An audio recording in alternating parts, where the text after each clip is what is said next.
Sa ngalan ng Ama, ng Anak at ng Espiritu Santo. Amen. Sumainyo ang Panginoon. At sumayo rin. Mga kapatid, tayo tinipon ng ating Panginoon Diyos upang sama-sama tayong mag-alay at magpasalamat sa Kanya sa pamamagitan ng ating mahal na pong Jesus Nazareno. At tayo ngayon ay inaanyayahan na magpatawad sapagkat una sa lahat, tayong lahat ay pinatawad ng Diyos. Magmahal sapagkat una sa lahat, minahal tayo ng Diyos. Hilingin natin na sa kabila ng lahat, tayo rin ay matutong magpatawad sa ating kapwa. Ito ang panyaya sa atin ni Jesus Nazareno sa Ebanghelyo ngayon.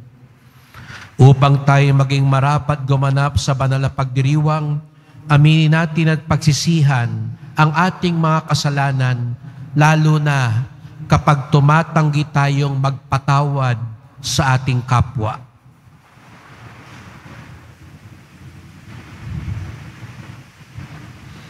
Inamin ko sa makapangyarihan Diyos At sa inyo, mga kapatid, naluba ako nagkasala sa isip, sa salita, sa gawa, at sa aking pagkukulang.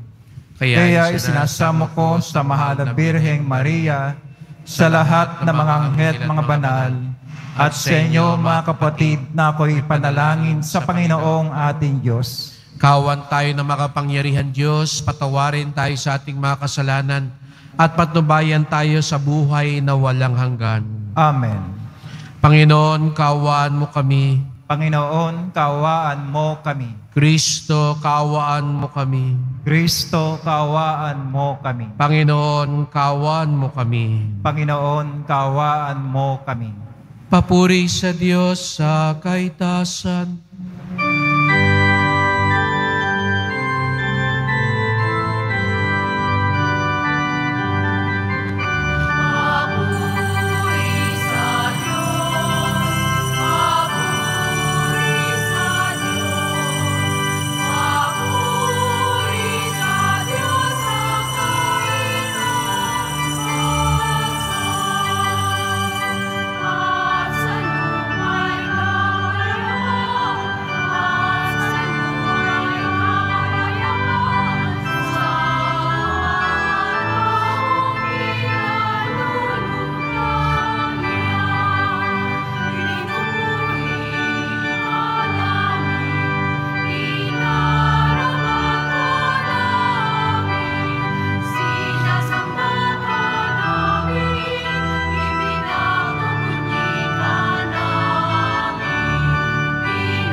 Manalangin tayo.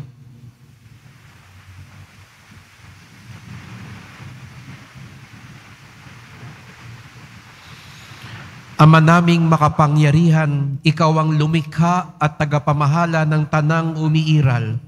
Tunghayan mo kami upang ang iyong awa ay aming maranasan at ipagkaloob mong Ikaw ay aming wagas na mapaglingkuran. Sa pamamagitan ni Jesucristo, kasama ng Espiritu Santo, magpasawalang hanggan. Amen. Magsiupo muna ang lahat.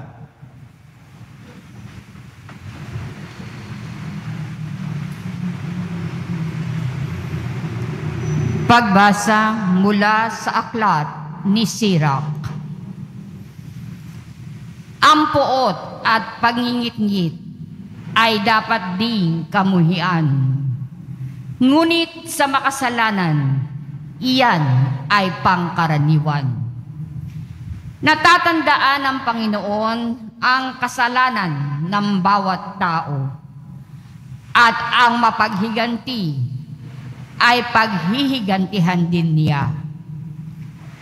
Patawarin mo ang kapwa sa kanyang pagkukulang. At pag ikaw ay dumalangin sa Diyos, patatawarin ka rin naman.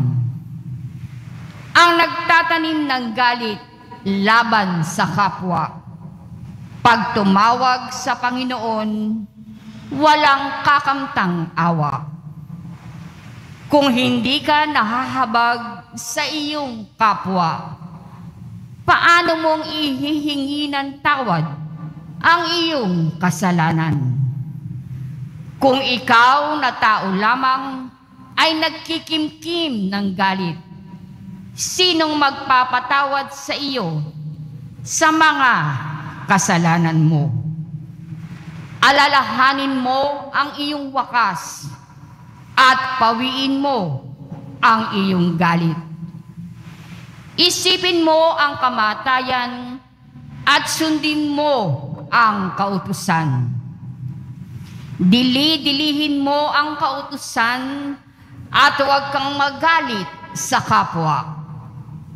Alalahanin mo ang tipan ng kataas-taasan at matuto kang magpatawad.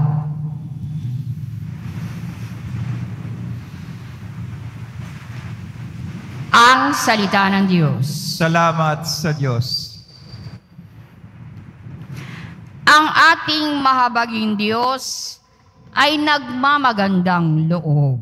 Ang ating mahabaging Diyos ay nagmamagandang loob. Panginooy papurihan, purihin mo kaluluwa. Ang pangalan niyang banal, purihin mo sa tuwina. Ikaw, aking kaluluwa, ang Diyos ay papurihan. At huwag mong lilimutin, iyaong kanyang kabutihan. Ang ating mahabaging Diyos ay nagmamagandang loob. Ang lahat kong kasalanay, siya ang nagpapatawad. At anumang aking sakit, ginagamot niyang lahat. Sa bingit ng kamatayan, ako ay inililigtas at pinagpapala ako sa pag-ibig niya't habag. Ang ating mahabaging Diyos ay nagmamagandang loob. Banayad nga kung magalit, hindi siya nagtatanim.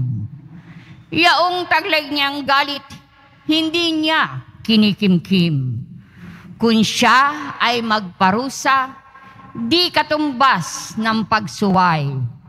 Di na tayo sinisingil sa nagawang kasalanan. Ang ating mahabaging Diyos ay nagmamagandang loob. Ang agwat ng lupa't langit, sukatin may hindi kaya. Gayon ang pag-ibig ng Diyos sa may takot sa Kanya. Ang silangan at kanluran kung gaano ang distansya. Gayong-gayon ang pagtingin sa sinumang nagkasala. ang ating mahabagin Diyos ay nagmamagandang loob.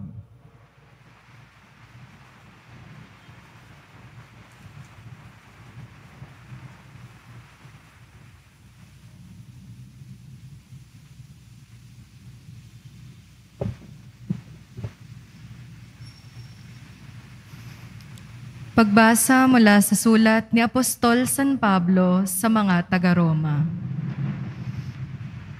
Mga kapatid, walang sino man sa atin ang nabubuhay o namamatay sa kanyang sarili lamang.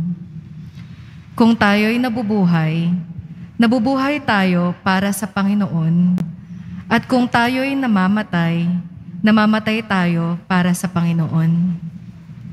Kaya nga, sa mabuhay o sa mamatay, tayo'y sa Panginoon. Sapagkat si Kristo ay namatay at muling nabuhay upang maging Panginoon ng mga patay at mga buhay. Ang salita ng Diyos. Salamat sa Diyos. Magsitay na po ang lahat.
Sumainyo ang Panginoon At sumayo rin. ang mabuting balita ng Panginoon ayon kay San Mateo.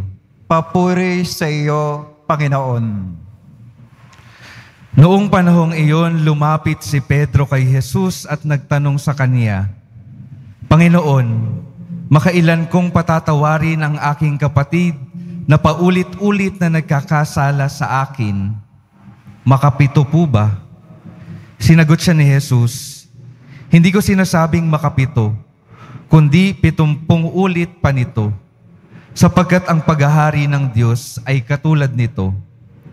Ipinasya ng isang hari na pagbayarin ang kanyang mga lingkod na may utang sa kanya. Unang dinala sa kanya ang may utang na 10 milyong piso. Dahil sa siya'y walang ibayad, inuutos ng hari na ipagbili siya ang kaniyang asawa, mga anak at lahat ng ari-arian upang makabayad. Nanikluhod ang taong ito sa harapan ng hari at nagmakaawa. Bigyan pa ninyo ako ng panahon at babayaran ko sa inyo ang lahat. Naawa sa kanya ang hari, kaya ipinatawad ang kanyang mga utang at pinayaon siya. Ngunit pagkaalis niya roon, ay nakatagpo niya ang isa sa kanyang kapwa lingkod na may utang na 500 piso sa kanya. Sinunggaban niya ito at sinakal sabay wika, magbayad ka sa utang mo. Naglumuhod iyon at nagmakaawa sa kanya. Bigyan mo pa ako ng panahon at babayaran kita. Ngunit hindi siya pumayag. Sa halip, bilanggo niya ang kanyang kapwa hanggang sa ito'y makabayad. Nang makita ng kanyang mga kapwa lingkod ang nangyari, sila'y labis na nagdamdam. Pumunta sila sa hari at isinumbong ang nangyari. Kaya't ipinatawag siya ng hari, Ikaw, napakasama mo. sabi niya. Pinatawad kita sa utang mo sapagkat nagmakaawa ka sa akin. Nahabag ako sa iyo. Hindi ba dapat ka ring mahabag sa kapwa mo? At sa galit ng hari, siya'y ipinabilanggo hanggang sa mabayaran niya ang kanyang utang. Gayon din ang gagawin sa inyo ng Amang nasa langit kung hindi niyo patatawarin ang inyong mga kapatid.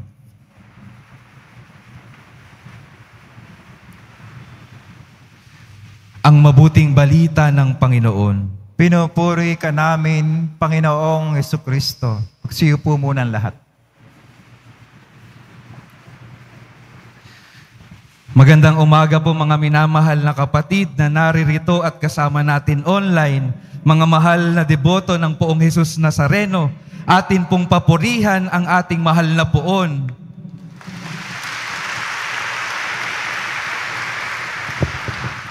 Pakibati po natin yung ating mga katabi ng magandang umaga. Pakisabi sa kanila, ikaw na naman.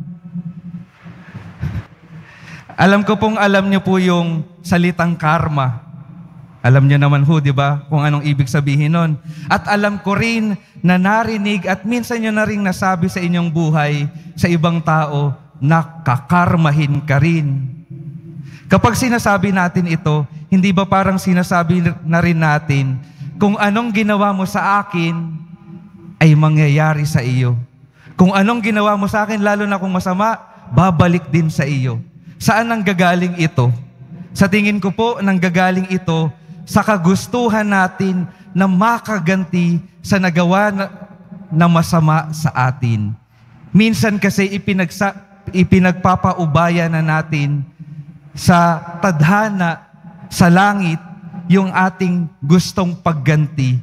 Sinasabi natin, ikaw na po ang bahalang gumanti para sa akin. Ikaw na ang bahalang magbalik ng karma sa Kanya.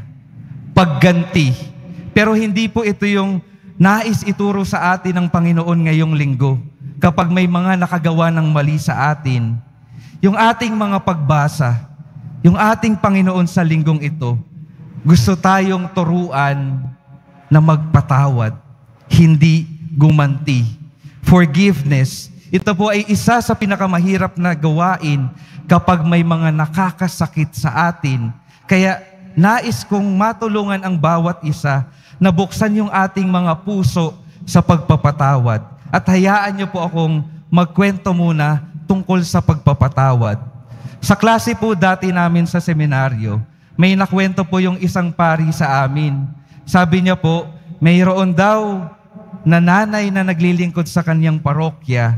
Itong nanay na ito po ay mayroong asawa na sumakabilang bahay.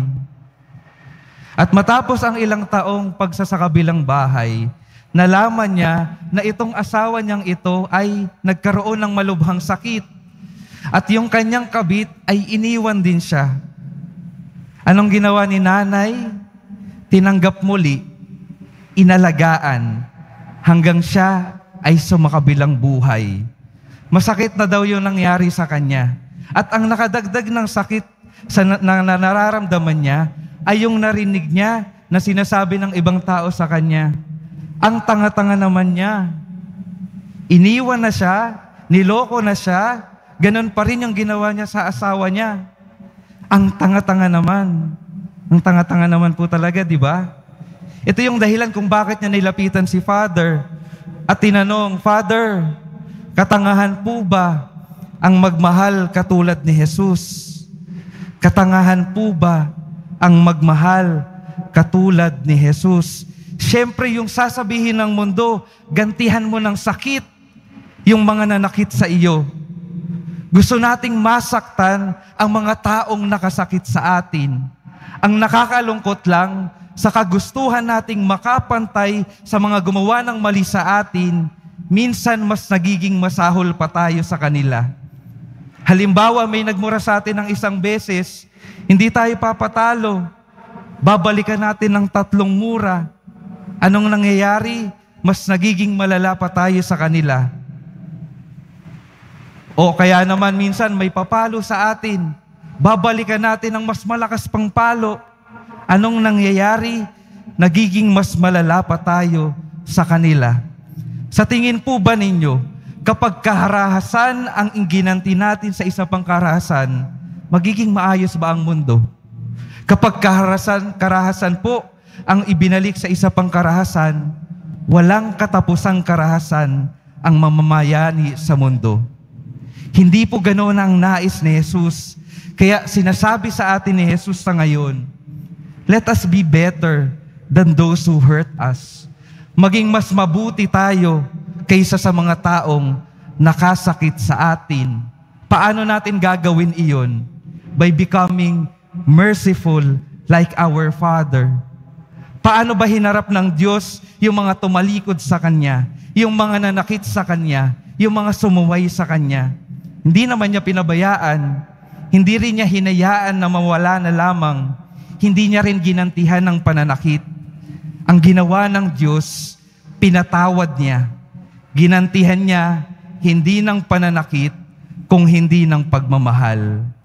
Maaari po nating sabihin na mahirap yan, yung ginagawa ng Diyos, dahil tao lamang ako. Minsan po ito yung excuse natin para hindi na magsumikap na magpakabuti at hindi magsumikap na magpatawad. Tao lamang ako. Hindi ko kaya iyan. Pero mga kapatid, tandaan po natin, oo, tao tayo. Pero bilang mga tao, tayo ay nilikha ayon sa larawan ng Diyos. Nilikha niya tayong mabubuti. Nilikha niya tayong may kapasidad na magpatawad at magmahal katulad ng Diyos Ama. Mayroon po tayong kapasidad na maging katulad ng poong Jesus Nazareno. Tanong ko lang po, hindi ho ba ang aso, kapag tinahulan ng isang aso, ang natural na gagawin niya ay tatahol din? Pero tayong mga tao po, pwede tayong hindi gumanti. Bilang mga tao, maaari tayong magpatawad katulad ng ating Panginoon. Tao po tayo, hindi po tayo katulad ng mga hayop na aso. Kaya, iimbitahan ko po kayo, tingnan po ninyo yung mga katabi ninyo. Paki-check po kung tumatahol na. Hindi ba naman?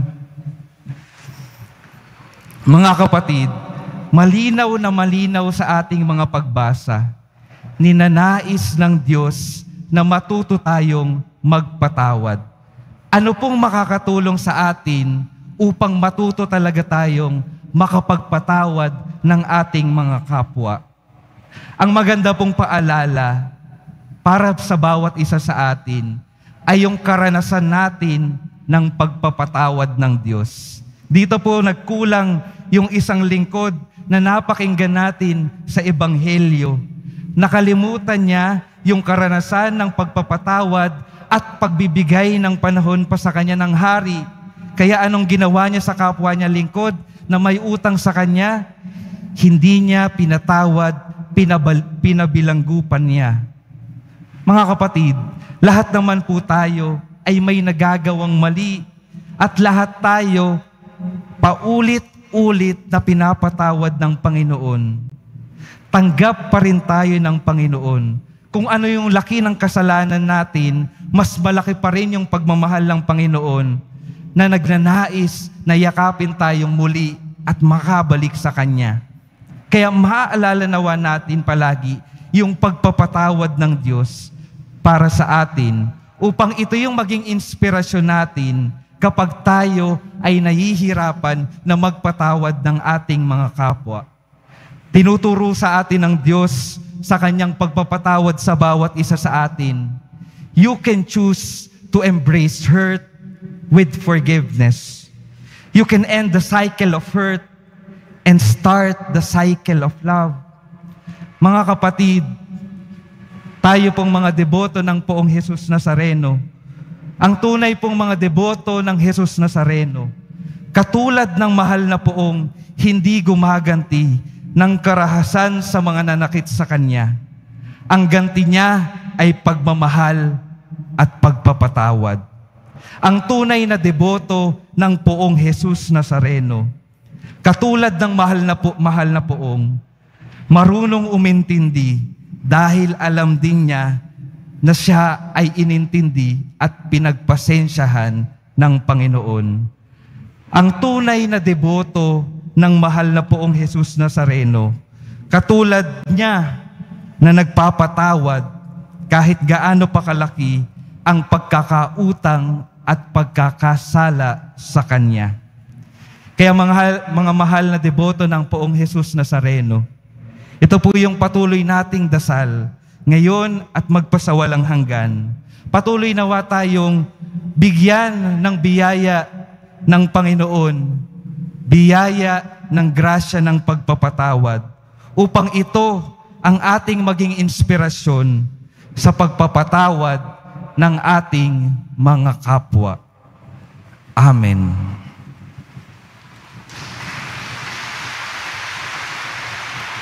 Magsitayo na po ang lahat. Ipahayag natin ang ating pananampalataya. Sumasampalataya ako Sa Diyos amang makapangyarihan sa lahat, na may gawa ng langit at lupa. Sumasampalataya ako kay Jesucristo, iisang anak ng Diyos, Panginoon nating lahat. Nagkatawan tao siya, lalang na Espiritu Santo. Ipinanganak ni Santa Mariang Birhen. Pinagpakasakit ni Poncio Pilato. Pinako sa krus, namatay, nilibing. Nanaok sa kinaroonan ng mga yumao. Na may katlong araw na buhay na maguli. Umakyat sa langit, naluluklok sa kanan ng Diyos amang makapangyarihan sa lahat. Doon magmumulang paririto at hukom sa nagbubuhay at namatay na tao. Sumasampalataya man ako sa Diyos Espiritu Santo, sa banal na simbahang katolika, sa kasamahan ng mga banal, sa kapatawaran ng mga kasalanan, sa pagkabuhay na muli ng namatay na tao, at sa buhay na walang hanggan. Amen. Mga minamahal ko mga kapatid, ganap tayong pinatatawad ng Diyos Ama, kaya tinaasahan din tayo magpatawad ng lubusan sa ating kapwa. Dumalangin tayo sa Kanya na maisabuhay natin ang tunay na pagpapatawad. Buong pagtitiwala nating sabihin, Ama, tulungan mo kaming magpatawad. Ama, tulungan mo kaming magpatawad. Nawa ang simbahan na patuloy na umaakay sa mga makasalanan ay manatiling tapat sa kanyang pagtahak sa landas ng pagbabalik loob at pagbabago. Manalangin tayo. Ama, tulungan mo kaming magpatawad. Nawa ang mga pinuno ng pamahalaan at ng hukbong sandatahan ng bansa ay makipagdialogo sa lahat ng sektor ng lipunan tungo sa kaunlaran at kapayapaan. Manalangin tayo. Ama, tulungan mo kaming magpatawad.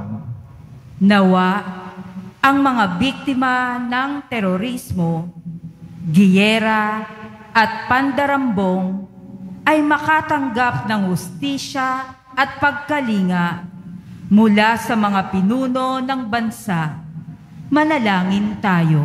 Ama, tulungan mo kaming magpatawad. Nawa ang bawat pamilya at pamayanan ay maging daluyan ng pagpapatawaran na nagmumula lamang kay Kristo. Manalangin tayo. Ama, tulungan mo kaming magpatawad. Naway kahabagan mo, O Diyos, ang mga kapatid naming namayapa.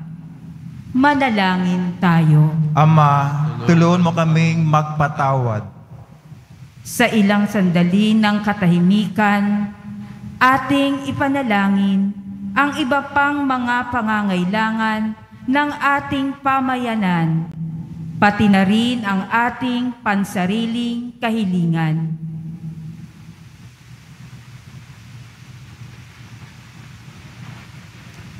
Manalangin tayo.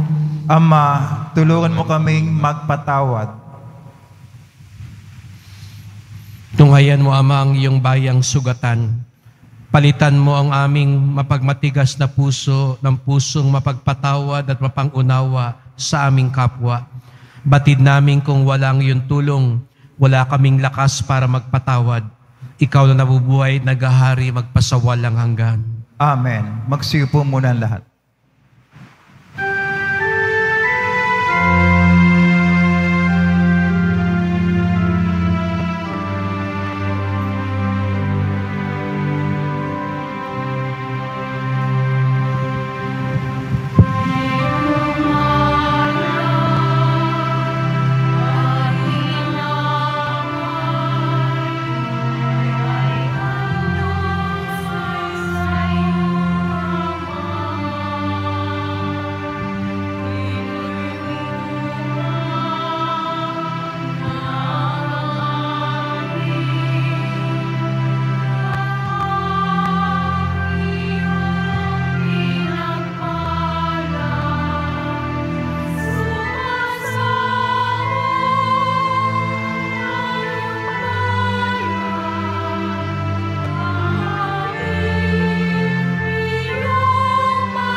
Magsitayo na po ang lahat. Manalangin kayo mga kapatid upang ating paghahain ay kalugdan ng Diyos Amang makapangyarihan. Tanggapin nawa ng Panginoon itong paghahain sa iyong mga kamay, sa kapurihan niya at karangalan, sa ating kapakinabangan at sa buong sambayang banal. Ama naming lumikha, maawain mong dinggin ang aming pithaya at paunlakan mo ang paghahaing aming inihanda upang ang mga handog ng bawat isang nagbigay para sambahin ang banal mong ngalan ay magkamit ng karagdagan mong kasiyahan. Sa pamamagitan ni Jesucristo, kasama ng Espiritu Santo, magpasawalang hanggan. Amen. Sumainyo ang Panginoon. At sumayo rin. Itaas sa Diyos ang inyong puso at diwa. Tinaas na namin sa Panginoon. Pasalamatan natin ang Panginoong ating Diyos. Marapat na siya ay pasalamatan. Ama naming makapangyarihan, tunay ngang marapat na ikaw ay aming pasalamatan sa pamamagitan ni Jesucristo na aming Panginoon. Siya'y naging kapwa naming maasahan upang may mangunang umako sa pananagutan. Dahil hangad mong magbago ang kinamihas ng pagkakanya-kanya ng sangkatauhan. Bunga ng pagtitiis, siya'y nanaig, at ang kamatayan ay kanyang nalupig. Kaya't siyang aming daan para aming masapit ang iyon tapat at maasahang pag-ibig. Kaya kaisa ng mga anghel nagsisiawit ng papuri sa iyo, nang walang humpay sa kalangitan, kami nagbubunyi sa iyong kadakilaan.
Magsilod po ang lahat.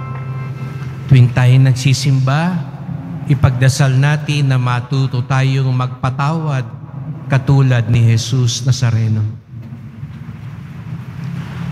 Ama naming banal, ikaw ang bukal ng tanang kabanalan.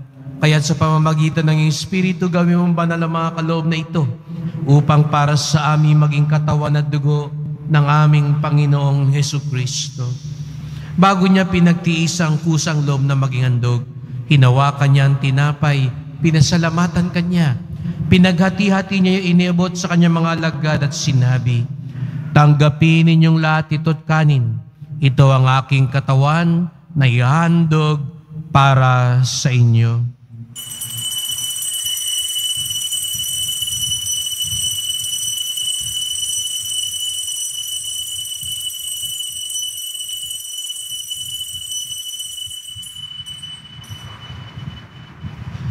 Gayun din naman ang matapos ang hapunan, hinawakan niya ang kalis. Muli kanyang pinasalamatan. Iniabot niya ang kalis sa kanyang mga alagad at sinabi, "Tanggapin ninyong lahat ito't inumin. Ito ang kalis ng aking dugo, ng bago't walang hanggang tipan. Ang aking dugo na ibubuhos para sa inyo at para sa lahat, sa kapagpapatawad ng mga kasalanan. Gawin niyo ito sa pag-alaala sa akin."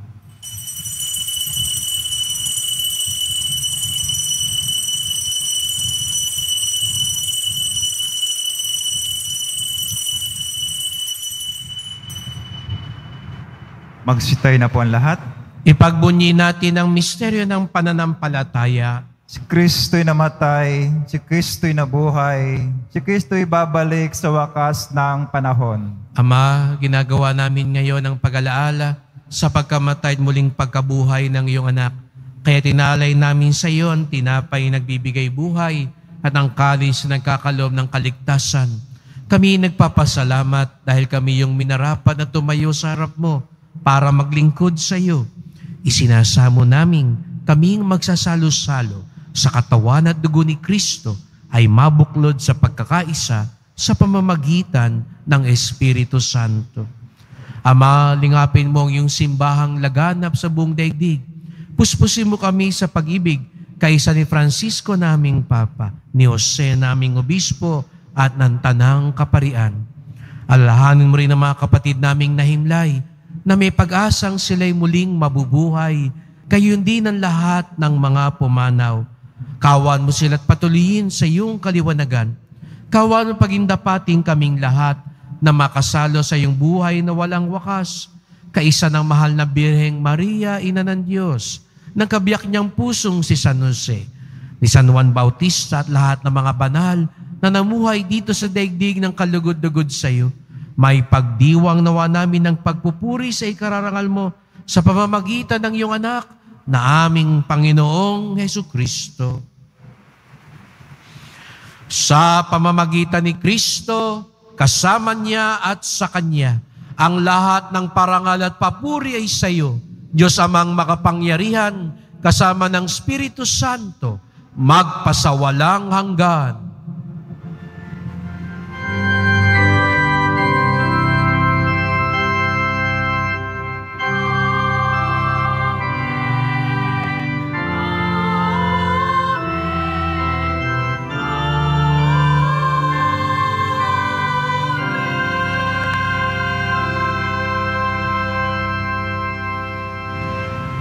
Manalangin at umawit tayo sa ating Ama sa Langit at hilingin natin, patawarin tayo gaya ng pagpapatawad natin sa kapwa natin. Awitin natin ang Ama namin.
nami kami adya sa lahat ng masama, pagkalooban ng kapayapaan araw-araw, iligtas sa kasalanan, ilayo sa lahat ng kapahamakan, samantalang aming pinananabikan ng dakilang araw ng pagpapayag ng tagapagligtas naming si Hesus Kristo. Sapagkat iyo ang kaharian at ang kapangyarihan, ang kapurihan, magpakailanman. Amen. O Panginoong Hesus Kristo, sinabi mo sa iyong mga apostol at ngayon sinasabi mo sa amin lahat dito, kapayapaan ang iniiwan ko sa inyo. Ang aking kapayapaan ay binibigay ko sa inyo. Tungayan niyo pong aming pananampalataya, huwag pong aming mga kasalanan. Patawad po kung ang aming mga puso ay nilalamon ng paghihiganti, ng galit, kapag ayaw namin magpatawad at ayaw din namin humingi ng tawad. Linisin niyo po kami, Panginoon. Pagkalooban niyo po kami ng kapayapaan at pagkakaisa ayon sa iyong kalooban, kasama ng Espiritu Santo, magpasawalang hanggan.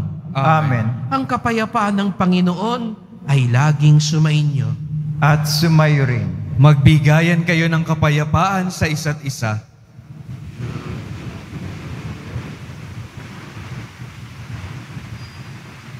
Kordero ng Diyos na nag-aalis ng mga kasalanan ng sanlibutan, maawa ka sa amin. Kordero ng Diyos na nag-aalis ng mga kasalanan ng sanlibutan, maawa ka sa amin. Kordero ng Diyos na nag-aalis ng mga kasalanan ng sanlibutan, ipagkaloob mo sa amin ang kapayapaan. Magsilod po ang lahat.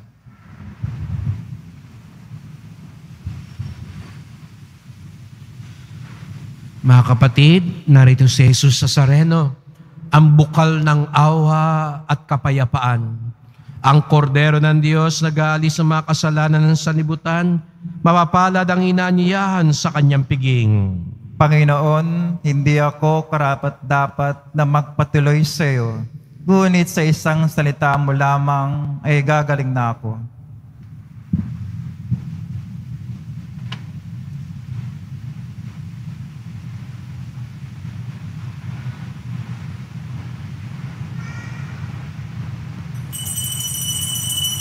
Para sa lahat ng tatanggap ng banal na komunyon, sasagot po tayo ng Amen. Pagkasabi ng pari o lay minister ng katawan ni Kristo, at isubo agad si bibig bago malis sa harapan ng pari o lay minister. Sumunod po tayo. Maraming salamat po.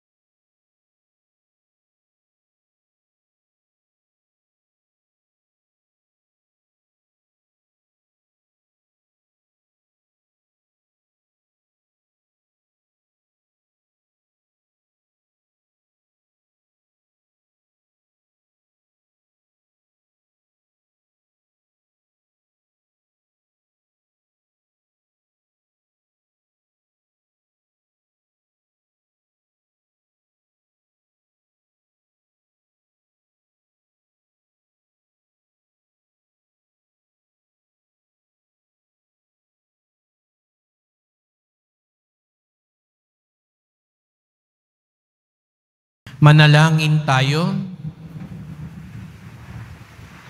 Ama naming mapagmahal, ang aming kalooban naway pagharian ng aming tinanggap na pakikinabang upang huwag ang diwa namin ang umiral, kundi ang bunga ng pagdiriwang ang laging mamayani sa amin.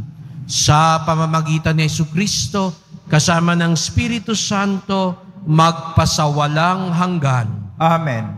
Salamat po sa inyong pagpunta dito sa Quiapo at salamat po sa mga naglingkod sa misa at sa inyong tulong sa simbahan, mga pamisa, love offerings, online donations, sa mga tumutulong sa pagpapagawa ng ating simbahan at sa mga nagdadala ng bigas, delata, noodles at iba pang pang-ayuda sa ating mga kapatid na nangangailangan. Ang debosyon natin sa Poong Nazareno nagtuturo sa atin magmalasakit, tumulong, at magpatawad sa ating kapwa. Una tayong minahal at pinatawad ng Diyos sa pamamagitan ni Jesus Nazareno. Ang tanging ganti natin sa Kanya ay magpatawad din naman sa ating kapwa. Ngayon po, kaisa ng mga kapatid natin sa Kabikulan ay pinagdiriwang ang kapistahan ng Mahal na Ina, Virgen de Peña Francia. Kaya dumulog din tayo sa ating Mahal na Ina na lalo tayong turuan na lumapit at makasunod kay Jesus. Kaya't magdasal tayo sa ating Mahal na Ina. Aba, Ginoong Maria, napupuno ka ng grasya, ang Panginoon Diyos ay sumasayo. Bukod kang pinagpala sa babaeng lahat, at pinagpala naman ang anak na si Jesus. Santa Maria, Ina ng Diyos, ipanalangin mo kaming makasalanan, ngayon at kung kami mamamatay. Amen. Palakpakan natin ang Mahal na Birhen ng Peña Francia. Sumainyo ang Panginoon. At sumayo rin. Mahal na pong Jesus Nazareno, inihayag mo sa pamamagitan ng krus ang walang maliw na pag-ibig ng Diyos sa sangkatauhan. Pakinggan mo ang kahilingan ng iyong angkan na nagsusumamo sa iyo. Makamtanawa nilang iyong katugunan at tanggapin ang kasagutan ng may utang na loob na tinatanaw. Basbasan din po ninyo ang dala nilang mga imahe at dasalan sa pamamagitan ng bendisyon na ito. Naway maalala nila mga pangako nila sa binyag na ikaw ang kanilang ibigin at paglilingkuran bilang Panginoon magpasawalang hanggan. Amen. At pagpalain kayong lahat ng makapangyarihang Diyos, Ama at Anak at Espiritu Santo. Amen. Humayo kayong mapayapa, taglay ang pag-ibig ng poong Jesus Nazareno. Salamat sa Diyos.